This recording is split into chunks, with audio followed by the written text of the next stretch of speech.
Hello दोस्तों, आज हम लोग बहुविकल्पीय प्रश्न भारतीय न्यायपालिका के संबंध में देखेंगे। पिछले अध्याय में इसी का तथ्यात्मक रूप से हमने विवरण प्रस्तुत किया था। यहाँ पे पहला प्रश्न है, उच्चतम न्यायालय मामलों की सुनवाई नई दिल्ली में करता है, परंतु अन्य संस्थान पर भी सुनवाई कर सकता है। किसके अनुमोदन पर? राष्ट्रपति के अनुमोदन से, यदि उच्चतम न्यायालय के न्यायाधीश बहुमत से यह तय करें, या संसद के अनुमोदन से, या फिर राज्य विधानसभा के अनुरोध पर। तो इसमें सही विकल्प होगा ऑप्शन ए, राष्ट्रपति के अनुमोदन से ऐसी सुनवाई अन्य संस्थान पर भी कर सकता है। कौन? उच्चतम न्यायालय, नई दिल्ली से अलग किसी स्थान पर। अगला प्रश्न है, सितंबर 2003 में न्यायालय के एक निर्णय से भारतीय समाज में महिलाओं की स्थिति प्रतिष्ठित हुई। वह न्यायालय है भारत का सर्वोच्च न्यायालय, लोकल कोर्ट, विशेष न्यायालय या यूपी का उच्च न्यायालय। तो इसमें सही विकल्प होगा ऑप्शन ए, भारत का सर्वोच्च न्यायालय। अगला प्रश्न है, TDSAT यानी telecom dispute settlement and appellate tribunal के निर्णयों को चुनौती दी जा सकती है। कहाँ पर? ट्राई, हाई कोर्ट तथा सुप्रीम कोर्ट में, या ट्राई तथा सुप्रीम कोर्ट में, या हाई कोर्ट तथा सुप्रीम कोर्ट में, या केवल सुप्रीम कोर्ट में। तो ये दी जा सकती है केवल सुप्रीम कोर्ट में, ऑप्शन डी। अगला प्रश्न है, जनहित याचिका की शुरुआत किसके द्वारा की गई? संसदीय एक्ट के द्वारा, संवैधानिक संशोधन के द्वारा, या न्यायिक पहल द्वारा। उपरोक्त में से कोई नहीं। तो इसमें सही विकल्प होगा ऑप्शन सी, न्यायिक पहल द्वारा जनहित याचिका की शुरुआत की गई थी। अगला प्रश्न है, निम्नलिखित में से कौन चौथी महिला जज हैं जिन्हें अप्रैल 2010 में भारत के उच्चतम न्यायालय में नियुक्त किया गया है? जस्टिस फातिमा बीवी, जस्टिस सुजाता मनोहर, जस्टिस ज्ञान सुधा मिश्रा, या जस्टिस रूमा पाल। तो ये हैं जस्टिस ज्ञान सुधा मिश्रा। अगला प्रश्न है, भारत के सर्वोच्च न्यायालय के निर्णय के संबंध में निम्न में से क्या सही है? सर्वोच्च न्यायालय को अपने निर्णय को परिवर्तित करने का अधिकार है, सर्वोच्च न्यायालय को अपने निर्णय को परिवर्तित करने का अधिकार नहीं है, या केवल भारत के मुख्य न्यायाधीश को निर्णय परिवर्तित करने का अधिकार है, या केवल विधि मंत्रालय को निर्णय परिवर्तित करने का अधिकार है।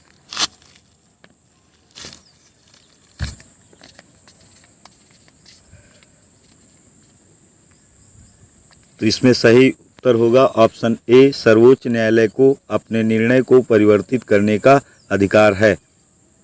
अगला प्रश्न है, निम्नांकित में से भारत के मुख्य न्यायाधीश ने राष्ट्रपति के रूप में काम किया, तो वो कौन से हैं?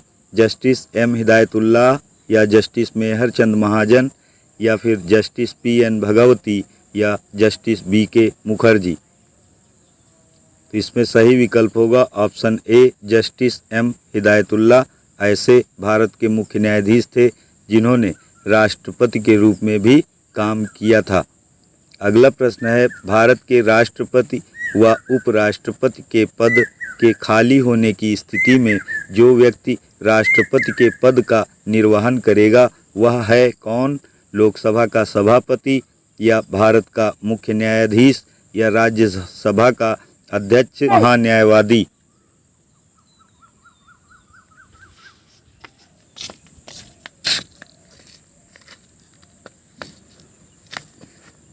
तो इसमें सही उत्तर होगा ऑप्शन बी, भारत का मुख्य न्यायाधीश।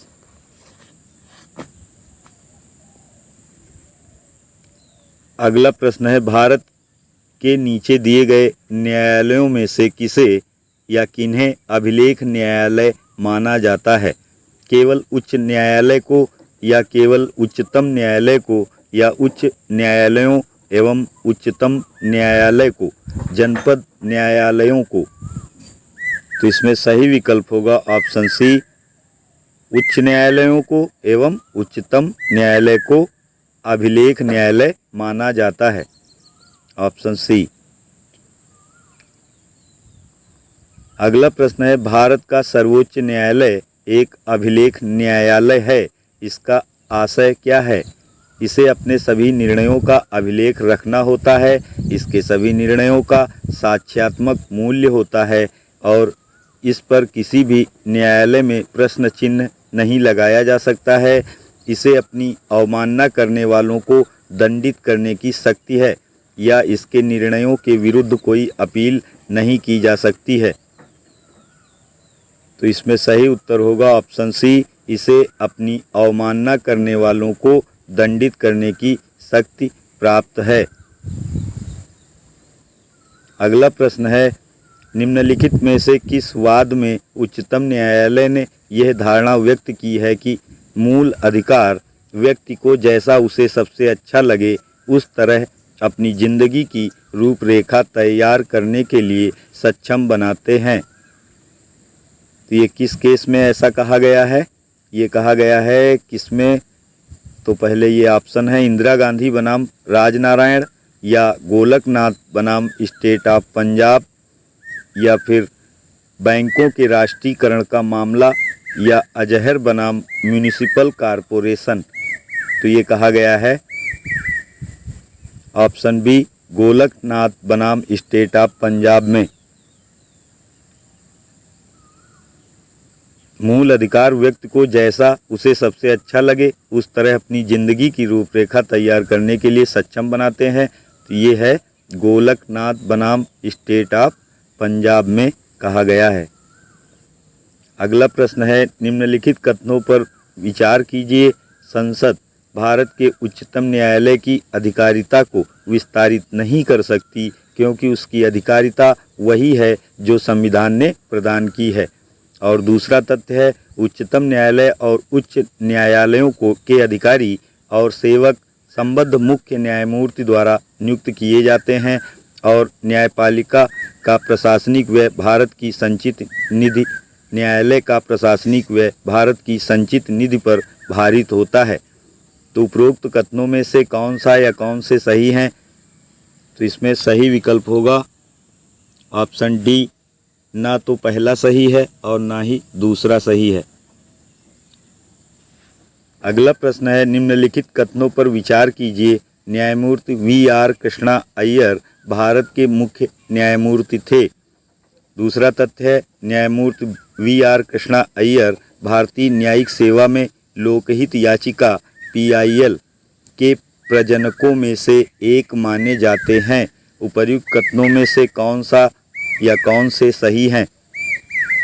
तो इसमें सही विकल्प होगा ऑप्शन बी, केवल दूसरा तथ्य यहाँ पर सही है। और वो है क्या? न्यायमूर्ति वी.आर. कृष्णा अय्यर भारतीय न्यायिक सेवा में लोकहित याचिका यानी PIL के प्रजनकों में से एक माने जाते हैं।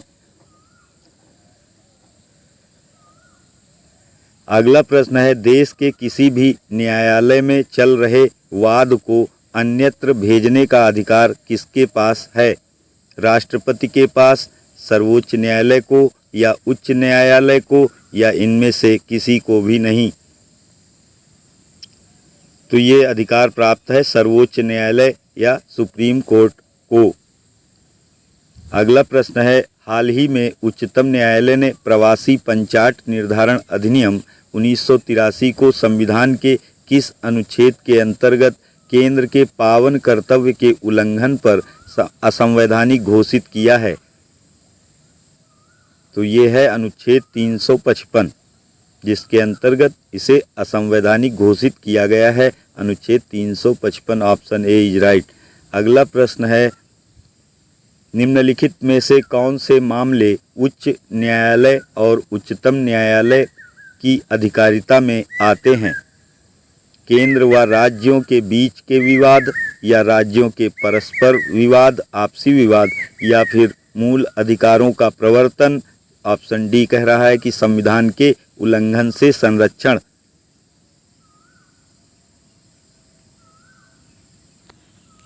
तो इसमें सही विकल्प होगा ऑप्शन बी, राज्यों के परस्पर विवाद या आपसी विवाद, यहाँ पर सही उत्तर हो जाएगा। अगला प्रश्न है, मैं भारत के संविधान के प्रति सच्चा विश्वास और सच्ची निष्ठा रखूँगा, भारत की संप्रभुता और अखंडता को बनाए रखूँगा, अपने पद के कर्तव्यों का निर्वहन करूँगा, संविधान और कानून की रक्षा करूँगा। यह शपथ ली जाती है किसके द्वारा? भारत के राष्ट्रपति द्वारा या भारत के मुख्य न्यायाधीश द्वारा या संसद के सदस्य द्वारा या फिर राज्यपाल द्वारा? तो ये ली जाती है भारत के मुख्य न्यायाधीश द्वारा, ऑप्शन बी। ये शपथ भारत के मुख्य न्यायाधीश द्वारा ली जाती है, ऊपर जो कही गई है। संविधान के निर्वाचन के बारे में विधि के सारवान प्रश्न से संबंधित वाद पर विचार करने के लिए उच्चतम न्यायालय के न्यायाधीशों की संख्या कम से कम कितनी होनी चाहिए? 5, 7, 11, 13। तो ये होनी चाहिए ऑप्शन ए 5, कम से कम 5 सदस्य न्यायाधीश होने चाहिए।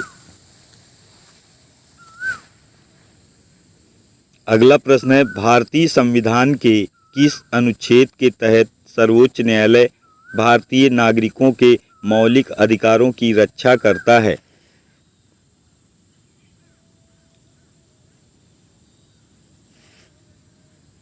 तो अनुच्छेद 74 है या 56 है या फिर 16 या 32?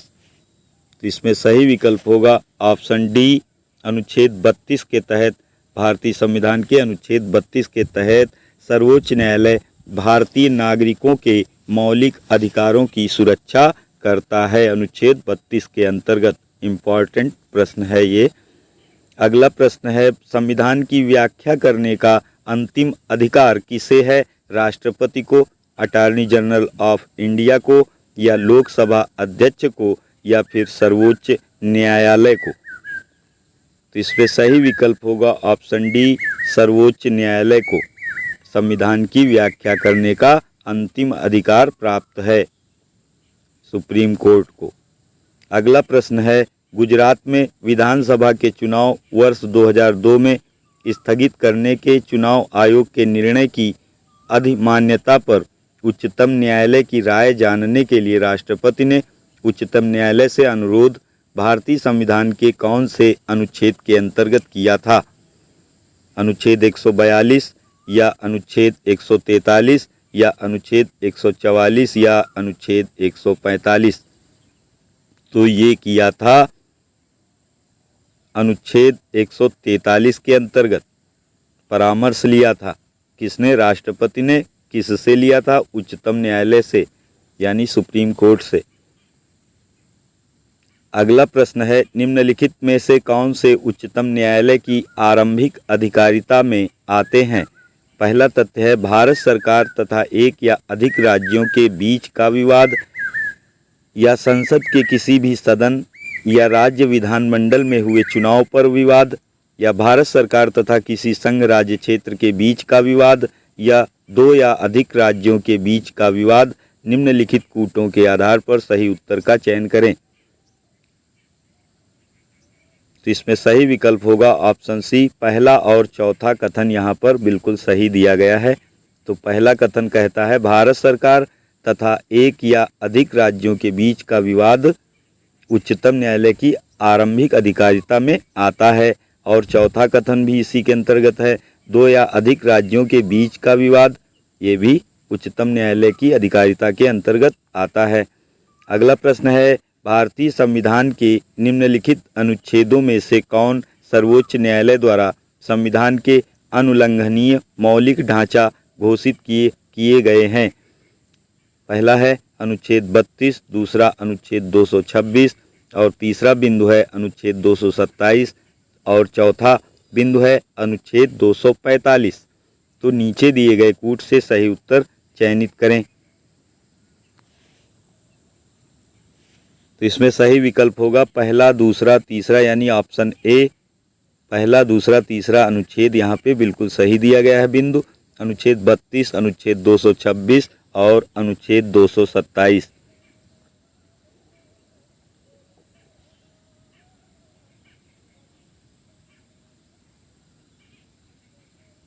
अगला प्रश्न है, सर्वोच्च न्यायालय में न्यायाधीश नियुक्त होने के लिए व्यक्ति को कम से कम कितने वर्ष उच्च न्यायालय का एडवोकेट होना चाहिए? 20 वर्ष या 10 वर्ष अथवा 8 वर्ष या फिर 25 वर्ष? तो इसमें सही विकल्प होगा ऑप्शन बी, 10 वर्ष। सर्वोच्च न्यायालय में न्यायाधीश नियुक्त होने के लिए व्यक्ति को कम से कम 10 वर्ष उच्च न्यायालय का एडवोकेट होना जरूरी है, आवश्यक है। अगला प्रश्न है, भारतीय संविधान का संरक्षक कौन है? राष्ट्रपति, संसद, मंत्रिपरिषद या सर्वोच्च न्यायालय? तो इसमें सही विकल्प हो जाएगा ऑप्शन डी, सर्वोच्च न्यायालय भारतीय संविधान का संरक्षक होता है। अगला प्रश्न है, निम्नलिखित कथनों पर विचार कीजिए। भारत का उच्चतम न्यायालय भारत के राष्ट्रपति को विधि अथवा तथ्यों के विषय पर सलाह देता है। तो इसमें पहला बिंदु दिया गया है स्वप्रेरण पर, यानी व्यापक लोकहित के किसी विषय में, या यदि वह ऐसी कोई सलाह मांगता है। और तीसरा बिंदु कहता है केवल यदि विषय नागरिकों के मूल अधिकारों से संबंधित है, तब उपर्युक्त कथनों में से कौन से सही हो जाते हैं या सही होंगे? तो इसमें सही विकल्प होगा ऑप्शन बी, केवल दूसरा तथ्य यहाँ पर बिल्कुल सही दिया गया है। और वो है क्या? यदि वह ऐसी कोई सलाह मांगता है, तब भारत का उच्चतम न्यायालय भारत के राष्ट्रपति को विधि अथवा तथ्यों के विषय पर सलाह देगा। बिंदु दूसरा, यदि वह ऐसी कोई सलाह मांगता है। अगला प्रश्न है, उच्चतम न्यायालय की परामर्शी अधिकारिता के विषय में निम्नलिखित में से कौन से कथन सही हैं? उच्चतम न्यायालय के लिए यह बाध्यकारी है कि वह राष्ट्रपति द्वारा निर्देशित किसी भी मामले में अपना मत व्यक्त करे। और दूसरा बिंदु कहता है परामर्शी अधिकारिता की शक्ति के अधीन प्राप्त किसी निर्देश पर उच्चतम न्यायालय की पूर्ण पीठ सुनवाई करती है। परामर्शी अधिकारिता के अधीन प्राप्त निर्देश पर व्यक्त किया हुआ उच्चतम न्यायालय का मत सरकार पर बाध्यकारी नहीं होता। और चौथा बिंदु है, उच्चतम न्यायालय को उसकी परामर्शी अधिकारिता की शक्ति के अधीन एक बार के केवल एक ही निर्देश भेजा जा सकता है, या एक बार में केवल एक ही निर्देश भेजा जा सकता है। नीचे दी गए कूटों की सहायता से उत्तर का चयन कीजिए। तो इसमें सही विकल्प हो जाएगा ऑप्शन सी, दूसरा और तीसरा बिंदु यहाँ पर बिल्कुल सही दिया गया है, दूसरा और तीसरा। प्रश्नानुसार उच्चतम न्यायालय की परामर्शी अधिकारिता के विषय में कौन सा कथन सही है? तो इसमें पहला सही है कि दूसरा वाला, परामर्शी अधिकारिता की शक्ति के अधीन प्राप्त किसी निर्देश पर उच्चतम न्यायालय की पूर्ण पीठ सुनवाई करती है। और तीसरा वाला, परामर्शी अधिकारिता के अधीन प्राप्त निर्देश पर व्यक्त किया हुआ उच्चतम न्यायालय का मत सरकार पर बाध्यकारी नहीं होता।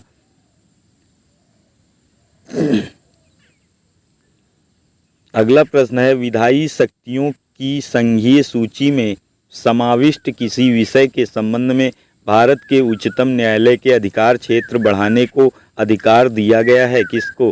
भारत के राष्ट्रपति को, भारत के मुख्य न्यायमूर्ति को, या संसद को, अथवा विधि, न्याय और कंपनी कार्य मंत्रालय को? तो ये दिया गया है भारतीय संसद को, इंडियन पार्लियामेंट को। अगला प्रश्न है, निम्नलिखित में से किस वाद में उच्चतम न्यायालय ने संविधान के मूल ढांचे का सिद्धांत प्रतिपादित किया था? इम्पॉर्टेंट प्रश्न है ये। गोलकनाथ में, या A.K. गोपालन के वाद में, अथवा केशवानंद भारती के केस में, या फिर मेनका गांधी बनाम भारत संघ के वाद में?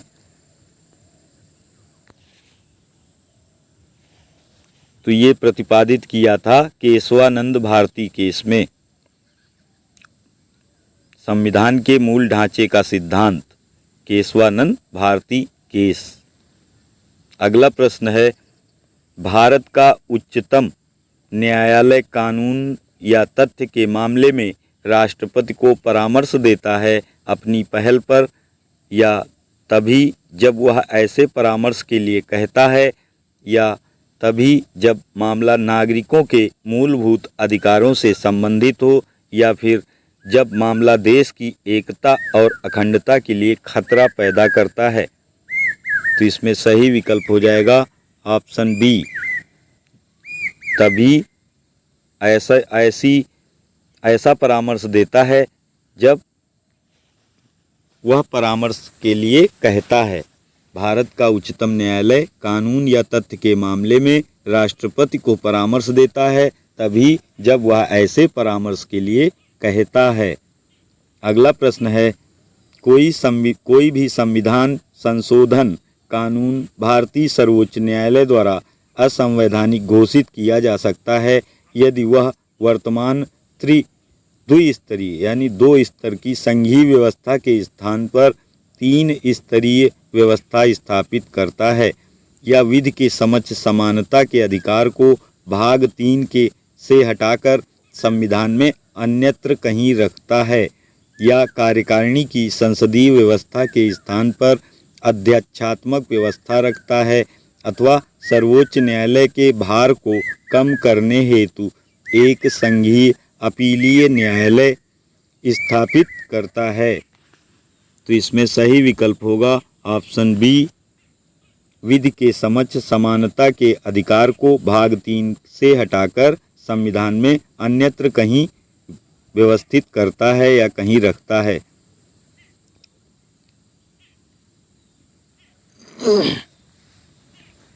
अगला प्रश्न है, सूची फर्स्ट को सूची सेकंड के साथ सुमेलित कीजिए और सूचियों के नीचे दिए गए कूट का प्रयोग करके सही उत्तर का चयन कीजिए।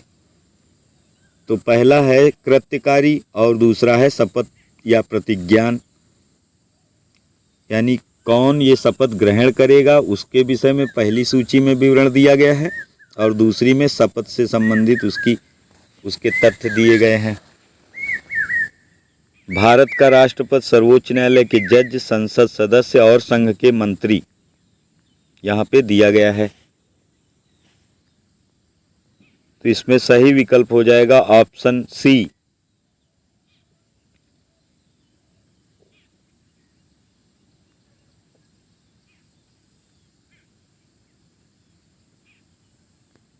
भारत का राष्ट्रपति भारत के संविधान के प्रति श्रद्धा एवं निष्ठा रखेगा, ए का तीसरा बिंदु हो जाएगा, और बी का चौथा सर्वोच्च न्यायालय के जज संविधान और विधि की मर्यादा बनाए रखना, ये इनके लिए प्रतिज्ञान होगा, और संसद सदस्य ऑप्शन सी में जो है उसके समक्ष हो जाएगा दूसरा बिंदु, कर्तव्यों के निष्ठापूर्वक निर्वहन के लिए प्रतिज्ञान करेंगे, और संघ के मंत्री जो होंगे वो सूचना की गोपनीयता को बनाए रखने की शपथ लेंगे। तो इसमें पहला बिंदु हो जाएगा संघ के मंत्री के समक्ष।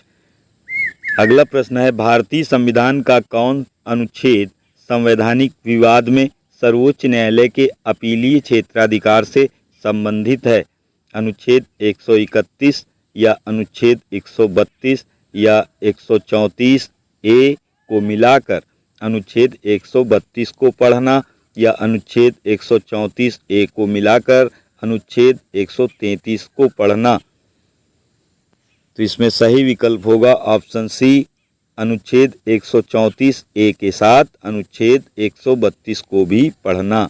भारतीय संविधान का एक ऐसा अनुच्छेद है जो संवैधानिक विवाद में सर्वोच्च न्यायालय के अपीलीय क्षेत्राधिकार से संबंधित है।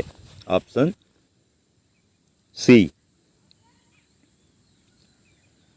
अगला प्रश्न है, न्यायिक पुनर्विलोकन में न्यायालय को निम्नलिखित अधिकार हैं। यदि कोई कानून या आदेश संविधान के विपरीत हो तो उसे असंवैधानिक घोषित करना, या निचले न्यायालयों के आदेशों का पुनर्विलोकन करना, या निचले न्यायालयों के निर्णय के विरुद्ध अपील सुनना, या कानूनों का इस दृष्टिकोण से परीक्षण क्या उनके बनाने में निर्धारित प्रक्रिया का अनुपालन हुआ है?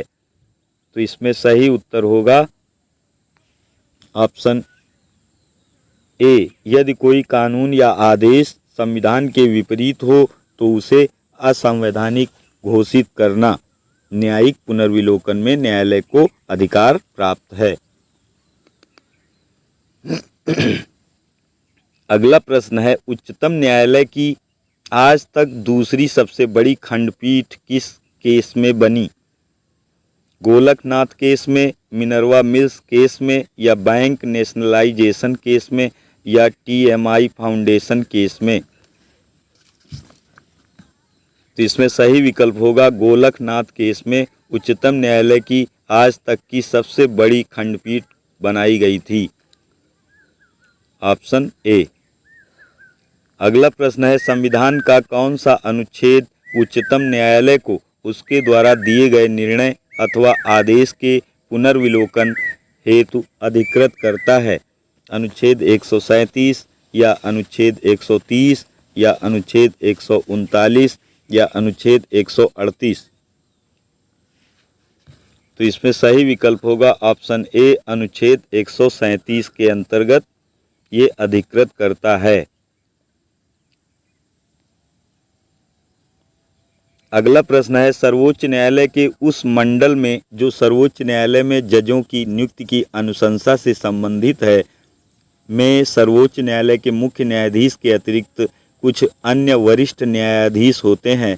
ऐसे न्यायाधीश जो इस मंडल के सदस्य होते हैं उनकी संख्या कितनी होती है?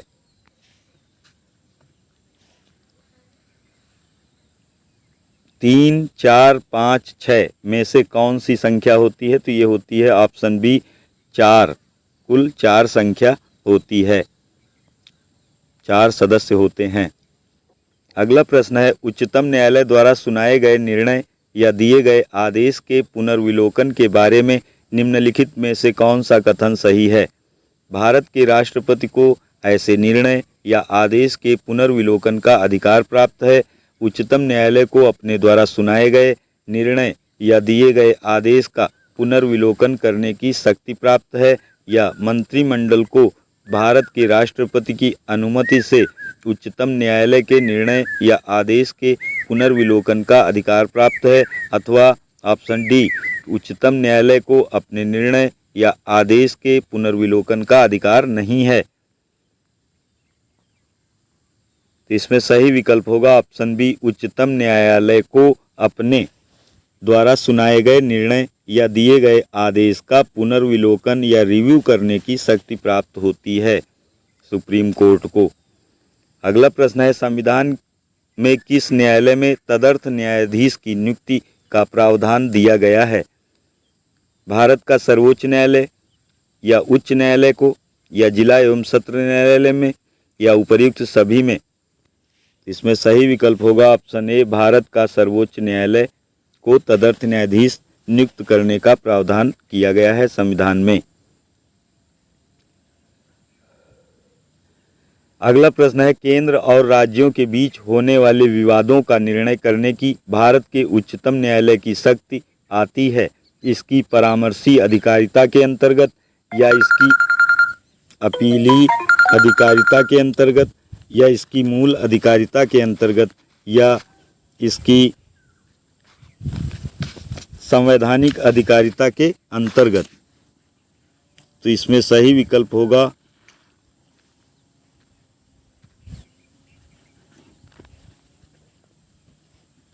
क्वेश्चन नंबर 40 में सही विकल्प होगा ऑप्शन सी, इसकी मूल अधिकारिता के अंतर्गत।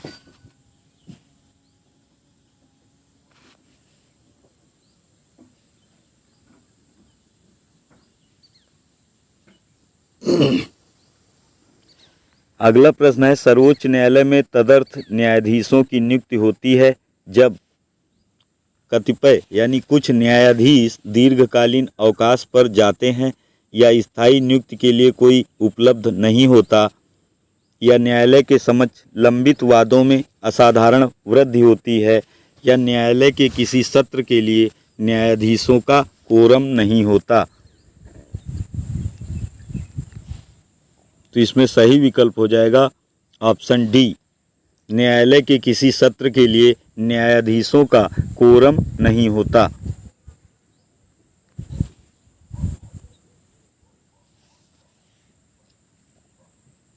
अगला प्रश्न है, सर्वोच्च न्यायालय के न्यायाधीशों की नियुक्ति की जाती है राष्ट्रपति के द्वारा, राज्यसभा द्वारा अनुमोदित किए जाने पर, या राष्ट्रपति के द्वारा लोकसभा की सलाह पर, या फिर राष्ट्रपति के द्वारा प्रधानमंत्री की सलाह पर, या राष्ट्रपति के द्वारा सर्वोच्च न्यायालय के मुख्य न्यायाधीश से परामर्श के साथ। तो इसमें सही विकल्प होगा ऑप्शन डी, सर्वोच्च न्यायालय के मुख्य न्यायाधीश से परामर्श के साथ। अगला प्रश्न है, भारत के कार्यवाहक मुख्य न्यायाधीश की नियुक्ति कौन करता है? भारत का मुख्य न्यायाधीश, या राष्ट्रपति की पूर्व स्वीकृति से भारत का मुख्य न्यायाधीश, या राष्ट्रपति, या भारत के मुख्य न्यायाधीश के परामर्श से राष्ट्रपति। तो इसमें सही विकल्प होगा ऑप्शन सी, राष्ट्रपति। भारत के कार्यवाहक मुख्य न्यायाधीश की नियुक्ति भारत का राष्ट्रपति करता है। अगला प्रश्न है, सेवानिवृत्त होने के पश्चात सर्वोच्च न्यायालय के न्यायाधीश वकालत कर सकते हैं केवल सर्वोच्च न्यायालय में, या केवल उच्च न्यायालय में, या सर्वोच्च न्यायालय और उच्च न्यायालय दोनों में, या किसी भी न्यायालय में नहीं? तो ये कर सकते हैं किसी भी न्यायालय में नहीं, ऑप्शन डी। अगला प्रश्न है, उच्चतम न्यायालय के न्यायाधीशों का वेतन निर्धारित किया जाता है राष्ट्रपति द्वारा, नियुक्त वेतन आयोग द्वारा, या विधि आयोग द्वारा, या संसद द्वारा, या मंत्री परिषद द्वारा? तो ये किया जाता है ऑप्शन सी, संसद द्वारा। उच्चतम न्यायालय के न्यायाधीशों का वेतन निर्धारित किया जाता है पार्लियामेंट में, संसद द्वारा। अगला प्रश्न है, सर्वोच्च न्यायालय के न्यायाधीश किसके बाद भारत के राष्ट्रपति द्वारा हटाए जा सकते हैं? सीबीआई की जांच के द्वारा, भारत के मुख्य न्यायाधीश की जांच से, या भारत की बार काउंसिल की रिपोर्ट पर, या संसद में महाभियोग प्रस्ताव पारित होने की स्थिति में? तो इसमें सही विकल्प होगा संसद में महाभियोग लाए जाने पर, उसमें जो प्रस्ताव पारित होगा, ऐसी स्थिति में सर्वोच्च न्यायालय के न्यायाधीश अपने पद से भारत के राष्ट्रपति द्वारा हटाए जा सकते हैं। अगला प्रश्न है, भारत के उच्चतम न्यायालय की स्वायत्तता की रक्षा हेतु क्या प्रावधान दिया गया है या किया गया है? तो इसमें पहला बिंदु है, उच्चतम न्यायालय के न्यायाधीशों की नियुक्ति करते समय भारत के राष्ट्रपति को भारत के मुख्य न्यायाधीश से विचार विमर्श करना पड़ता है। दूसरा बिंदु है, उच्चतम न्यायालय के न्यायाधीशों को केवल भारत के मुख्य न्यायाधीश द्वारा हटाया जा सकता है, या न्यायाधीशों का वेतन भारत की संचित निधि पर आरोपित होता है, जिस पर विधानमंडल को अपना मत नहीं देना होता है। और चौथा बिंदु है, भारत के उच्चतम न्यायालय के अफसरों और कर्मचारियों की सभी नियुक्तियां सरकार द्वारा भारत के मुख्य न्यायाधीश से विचार विमर्श के पश्चात ही की जाती हैं। तो इसमें सही विकल्प है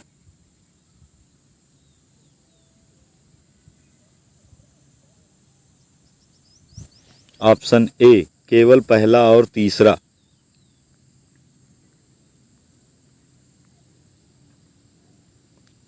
भारत के उच्चतम न्यायालय की स्वायत्तता की रक्षा हेतु क्या प्रावधान है? तो इसमें पहला बिंदु सही दिया गया है और तीसरा बिंदु सही है। तो पहला बिंदु कहता है, उच्चतम न्यायालय के न्यायाधीशों की नियुक्ति करते समय भारत के राष्ट्रपति को भारत के मुख्य न्यायाधीश से विचार विमर्श करना पड़ता है। और तीसरा बिंदु है, न्यायाधीशों का वेतन भारत की संचित निधि पर आरोपित होता है, जिस पर विधानमंडल को अपना मत नहीं देना होता है।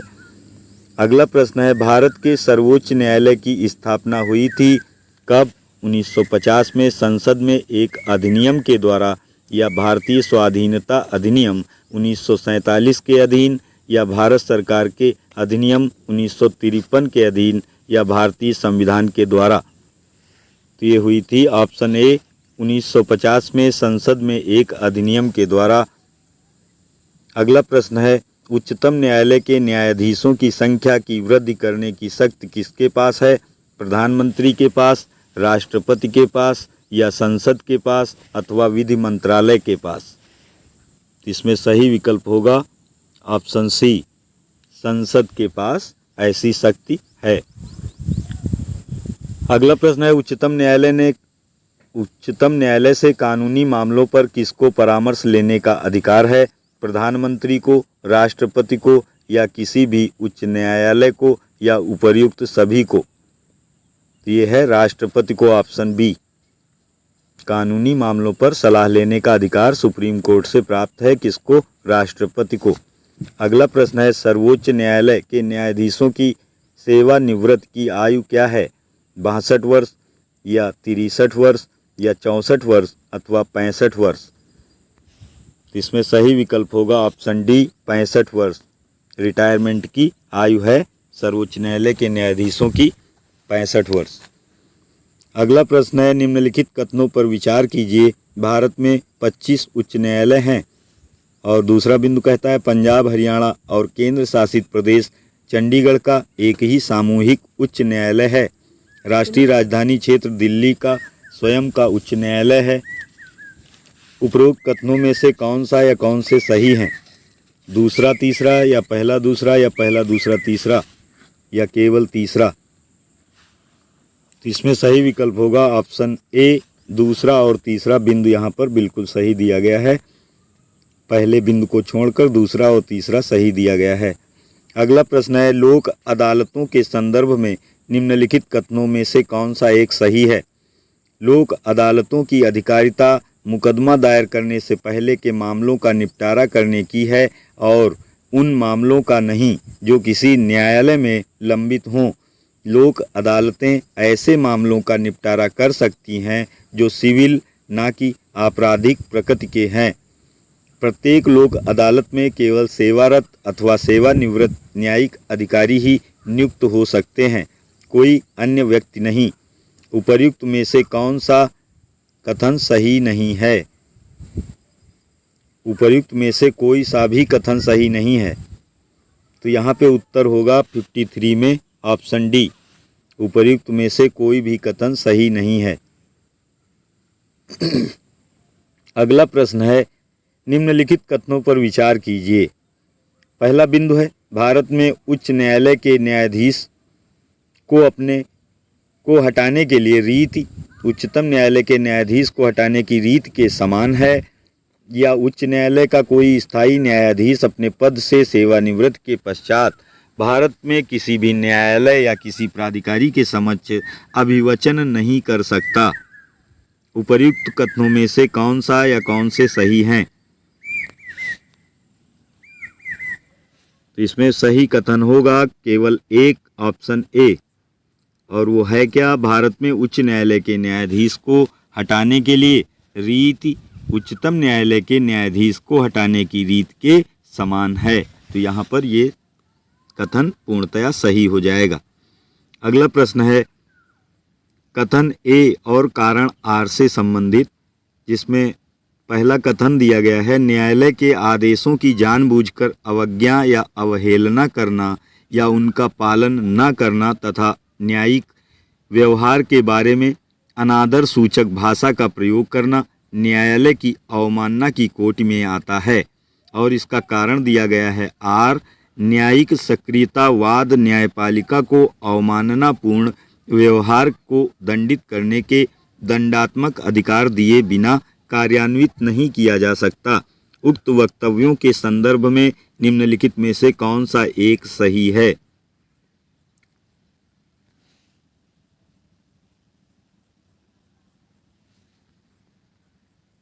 तो इसमें ए तथा आर दोनों सही हैं तथा आर ए की सही व्याख्या नहीं है। कथन और कारण तो दोनों बिल्कुल सही दिए गए हैं, किंतु जो आर इसकी व्याख्या दी गई है आर में, ये इसके अकॉर्डिंग सही नहीं है। अगला प्रश्न है, निम्न कथनों पर विचार कीजिए और दिए गए कूटों से सही उत्तर का चयन कीजिए। कथन ए है, भारतीय नागरिकों के अधिकारों को संरक्षित करने में उच्च न्यायालय सर्वोच्च न्यायालय की अपेक्षा बढ़िया स्थिति में है, अच्छी स्थिति में है। और कारण इसका है, सर्वोच्च न्यायालय केवल मौलिक अधिकारों के संरक्षण के लिए परमादेश जारी कर सकता है। तो इसमें सही विकल्प होगा ऑप्शन ए। यहाँ पर ए तथा आर दोनों सही हैं तथा आर ए की सही व्याख्या करता है। इसको आप देख लीजिएगा रोक करके वीडियो। अगला प्रश्न है, एक उच्च न्यायालय द्वारा उत्प्रेषण रिट जारी की जाती है एक अधीनस्थ न्यायालय को कि वह पुनरीक्षण हेतु एक मामले विशेष की कार्यवाही का अभिलेख उन्हें हस्तांतरित कर दे, या एक अधीनस्थ न्यायालय को कि वह किसी मामले विशेष में अग्रतर कार्यवाही रोक दे, या एक अधिकारी को कि वह पद विशेष पर बने रहने के अधिकार को बताए, और एक पब्लिक अथॉरिटी को कि वह किसी बंधक बनाए व्यक्ति को उस न्यायालय के समक्ष 24 घंटे में प्रस्तुत करे। तो यहाँ पे सही उत्तर होगा ऑप्शन ए, एक अधीनस्थ न्यायालय को कि वह पुनरीक्षण या रिवीजन हेतु एक मामले विशेष की कार्यवाही का अभिलेख उन्हें हस्तांतरित कर दे।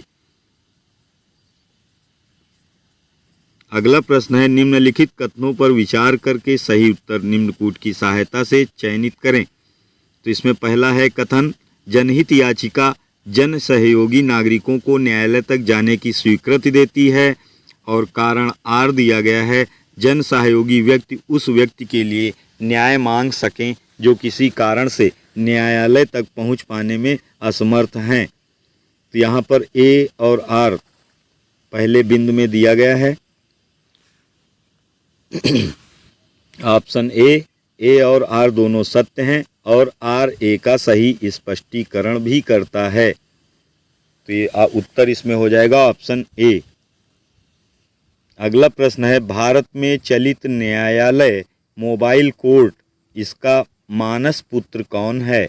न्यायमूर्ति पी.एन. भगवती, या श्री राजीव गांधी, या डॉक्टर ए.पी.जे. अब्दुल कलाम, या श्रीमती प्रतिभा देवी सिंह पाटिल। तो इसमें सही उत्तर होगा ऑप्शन ए, न्यायमूर्ति पी.एन. भगवती भारत में चलित न्यायालय यानी मोबाइल कोर्ट के मानस पुत्र हैं या सूत्रधार हैं, न्यायमूर्ति पी.एन. भगवती। अगला प्रश्न है, बाबरी मस्जिद राम जन्मभूमि का विवाद जो इलाहाबाद उच्च न्यायालय लखनऊ न्यायपीठ के समक्ष विचाराधीन था, ये किस प्रकार का है? परमादेश याचिका से संबंधित था, या स्वत्वाधिकार मुकदमा था, या क्षतिपूर्ति का दावा से संबंधित एक केस था, या न्यायिक पुनरीक्षण याचिका से संबंधित था? तो इसमें सही विकल्प होगा ऑप्शन सी, क्षतिपूर्ति का दावा या क्लेम फॉर कंपनसेशन से संबंधित एक प्रकार का वाद था। कौन सा? बाबरी मस्जिद या राम जन्मभूमि का विवाद। अगला प्रश्न है, भारत के संविधान के अनुसार जिला न्यायाधीश अभिव्यक्ति के अंतर्गत सम्मिलित नहीं होगा। मुख्य प्रेसिडेंसी मजिस्ट्रेट, सेशन न्यायाधीश, या अधिकरण न्यायाधीश, या फिर लघुवाद न्यायालय का मुख्य न्यायाधीश। तो इसमें सही विकल्प होगा ऑप्शन सी, अधिकरण न्यायाधीश इसमें सम्मिलित नहीं होगा।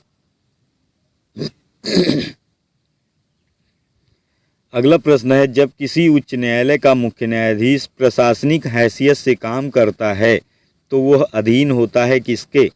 उच्च न्यायालय के अन्य न्यायाधीशों में से किसी की भी रिट अधिकारिता के, या भारत के मुख्य न्यायाधीश द्वारा प्रयुक्त विशेष नियंत्रण के, या राज्य के राज्यपाल की वैवेकीय शक्तियों के, या इस विषय में मुख्यमंत्री को प्रदत्त विशेष शक्तियों के।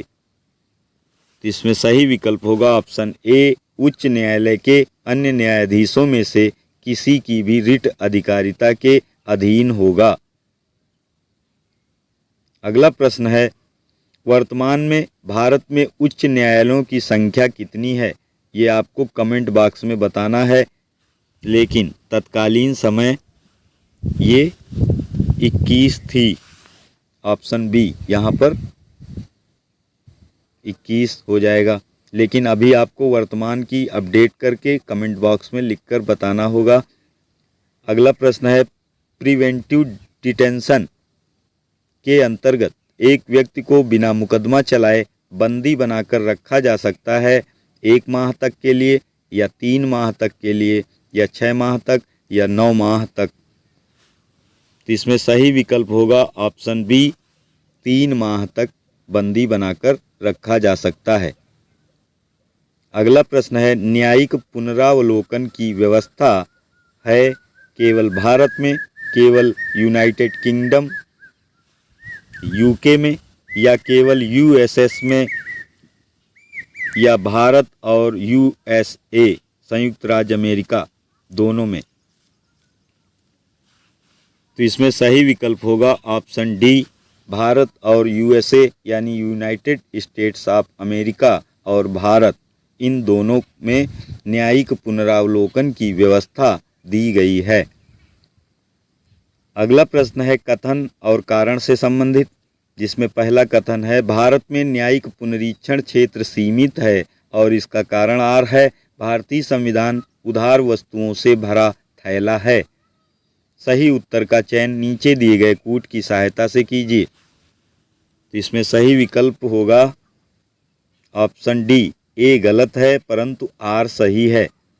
यानी इसमें जो कथन दिया गया है ये गलत है और कारण आर जो दिया गया है ये बिल्कुल सही है। सही वाला यहाँ पे है, भारतीय संविधान उधार वस्तुओं से भरा थैला है। तो ये बिल्कुल सही कारण दिया गया है। अगला प्रश्न है, निम्नलिखित कथनों का परीक्षण करें एवं नीचे दिए गए कूट से सही उत्तर चुनें। पहला कथन है, उच्च न्यायालय के न्यायाधीश अपने पद पर 62 वर्ष तक की आयु तक आसीन रहते हैं। जिस राजनीतिक दल को 4 या अधिक राज्यों में 6% वोट के साथ लोकसभा की कम से कम 4 सीटें प्राप्त होती हैं, वह राष्ट्रीय स्तर का दल होता है, पार्टी होती है। या कोई विधेयक धन विधेयक है या नहीं, इसका निस्तारण अध्यक्ष लोकसभा द्वारा किया जाता है। और चौथा कथन है, संज्ञेय अपराध वह अपराध है जिसमें बिना वारंट गिरफ्तारी की जा सकती है। तो इसमें सही विकल्प हो जाएगा ऑप्शन डी, पहला, दूसरा, तीसरा एवं चौथा। ये सभी कथन यहाँ पर बिल्कुल सही दिए गए हैं। इनको आप वीडियो पॉज करके रोक करके देख सकते हैं, पढ़ सकते हैं। पहला, दूसरा, तीसरा और चौथा, ये सभी कथन यहाँ पर बिल्कुल सही दिए गए हैं 67 नंबर क्वेश्चन में। अगला प्रश्न है, एक उच्च न्यायालय का न्यायाधीश अपना त्याग पत्र संबोधित करता है भारत के राष्ट्रपति को, या भारत के मुख्य न्यायाधीश को, या उसके राज्य के उच्च न्यायालय के मुख्य न्यायाधीश को, या राज्य के राज्यपाल को। तो इसमें सही विकल्प होगा ऑप्शन ए, भारत के राष्ट्रपति को संबोधित करता है। एक उच्च न्यायालय का न्यायाधीश अपना त्यागपत्र देने के लिए भारत के राष्ट्रपति को संबोधित करता है। तो यहाँ पे पहला विकल्प सही हो जाएगा ऑप्शन ए।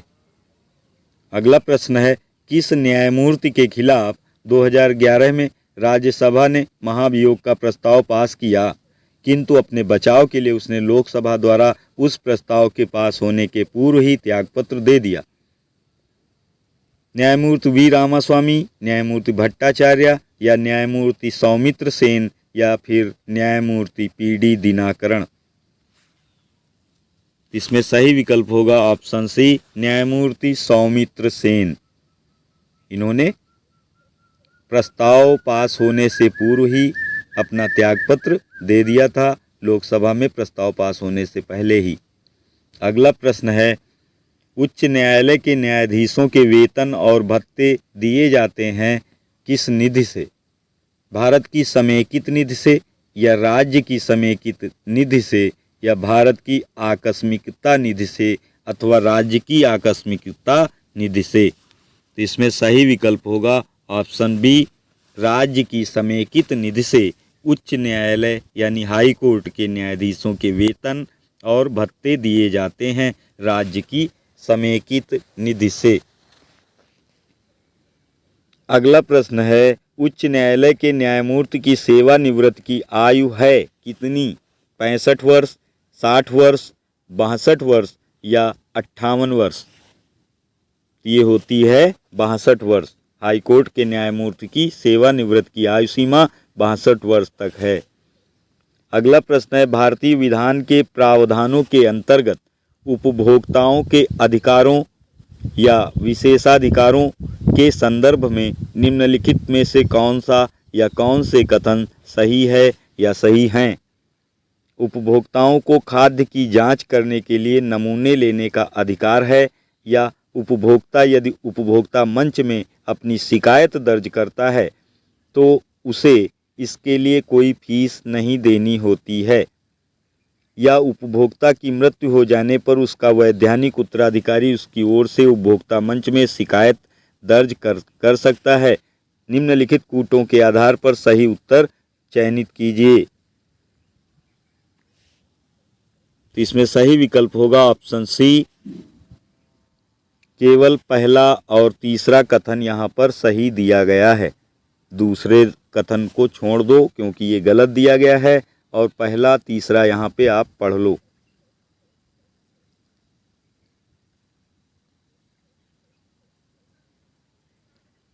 अगला प्रश्न है, निम्नलिखित उच्च न्यायालयों में से कौन एक से अधिक राज्य केंद्र शासित प्रदेश के लिए हैं? इलाहाबाद, दिल्ली, गुजरात या मुंबई? तो इसमें सही उत्तर होगा ऑप्शन डी, मुंबई। अगला प्रश्न है, निम्न उच्च न्यायालयों में से किस उच्च न्यायालय की सबसे अधिक बेंच है? कोलकाता उच्च न्यायालय, मध्य प्रदेश उच्च न्यायालय, बम्बई उच्च न्यायालय या फिर गुवाहाटी उच्च न्यायालय? तो इसमें सही विकल्प होगा गुवाहाटी उच्च न्यायालय। इसमें इसकी सबसे अधिक बेंच हैं गुवाहाटी उच्च न्यायालय की।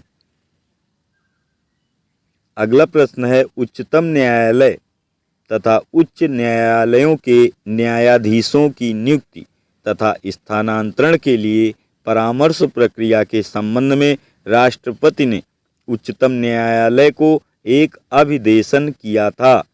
खंड 1 अनुच्छेद 127 के अंतर्गत, या खंड 1 अनुच्छेद 143 के अंतर्गत, या फिर खंड 11 अनुच्छेद 143 खंड ए अनुच्छेद 144 के अंतर्गत? इसमें सही विकल्प होगा ऑप्शन बी, खंड 1 अनुच्छेद 143 के अंतर्गत।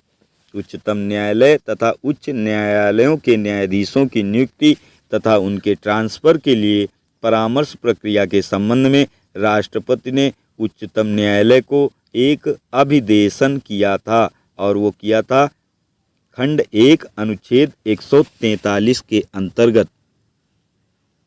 अगला प्रश्न है, भारत में उच्च न्यायालयों के संबंध में निम्नलिखित कथनों पर विचार कीजिए। देश में 18 उच्च न्यायालय हैं, उनमें से 3 का क्षेत्राधिकार एक राज्य से अधिक पर है, किसी भी संघ राज्य क्षेत्र का अपना उच्च न्यायालय नहीं है, और उच्च न्यायालय के न्यायाधीश 62 वर्ष की उम्र तक पद पर बने रह सकते हैं या पद धारित करते हैं।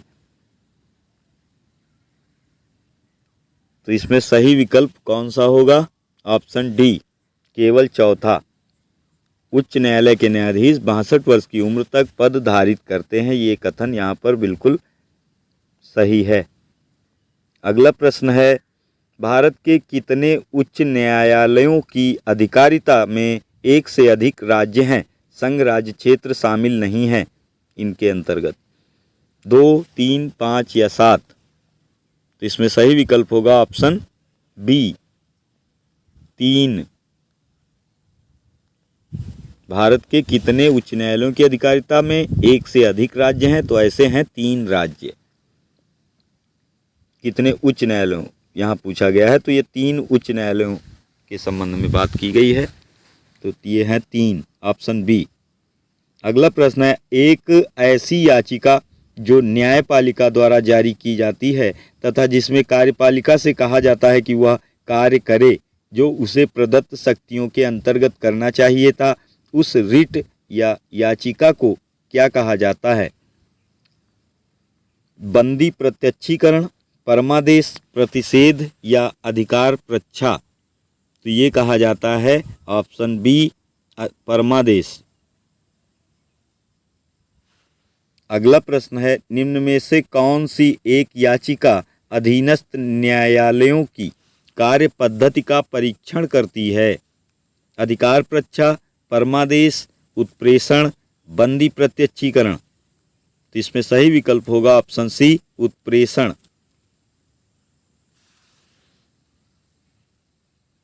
अगला प्रश्न है, निम्न में से कौन सा राज्य के उच्च न्यायालय का मुख्य क्षेत्राधिकार नहीं है? परामर्श संबंधी क्षेत्राधिकार, प्रारंभिक क्षेत्राधिकार या निरीक्षण का क्षेत्राधिकार या फिर अपीलीय क्षेत्राधिकार? तो इसमें सही विकल्प होगा ऑप्शन ए परामर्श संबंधी क्षेत्राधिकार।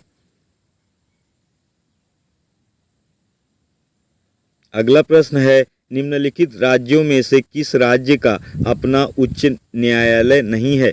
ओडिशा का, सिक्किम का या हिमाचल प्रदेश का अथवा मणिपुर का?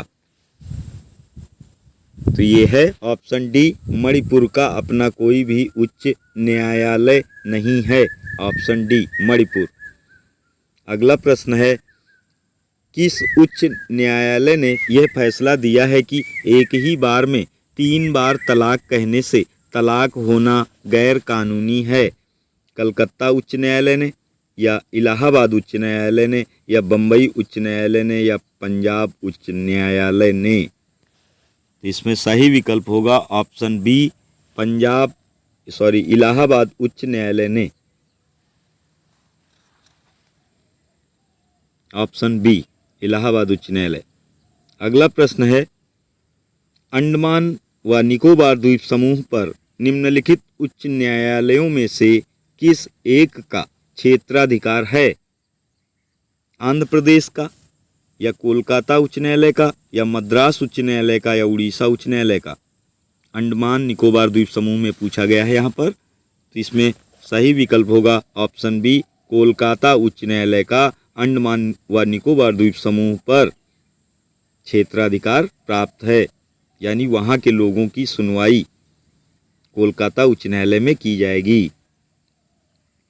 उच्च न्यायालय की परमादेश जारी करने की शक्ति के अंतर्गत आते हैं संवैधानिक अधिकार, सांविधिक अधिकार या मौलिक अधिकार या उपरोक्त सभी अधिकार?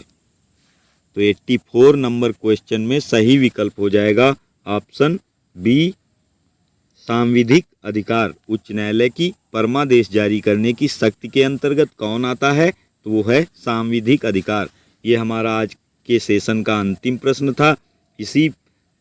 इन्हीं प्रश्नों का उत्तरमाला भी यहाँ हम लेकर आए हैं। इनसे उपरोक्त प्रश्नों का मिलान भी कर सकते हैं। और एक विशेष बात कि अगर हमारा चैनल आपने अभी तक सब्सक्राइब न किया हो तो कृपया सब्सक्राइब कर लें और अपने मित्रों को भी शेयर कर दें, जिससे हमारे वीडियो की जानकारी उन तक भी पहुंच सके और वो भी अपनी परीक्षा में लाभ प्राप्त कर सकें। धन्यवाद। स्वस्थ रहें, मस्त रहें।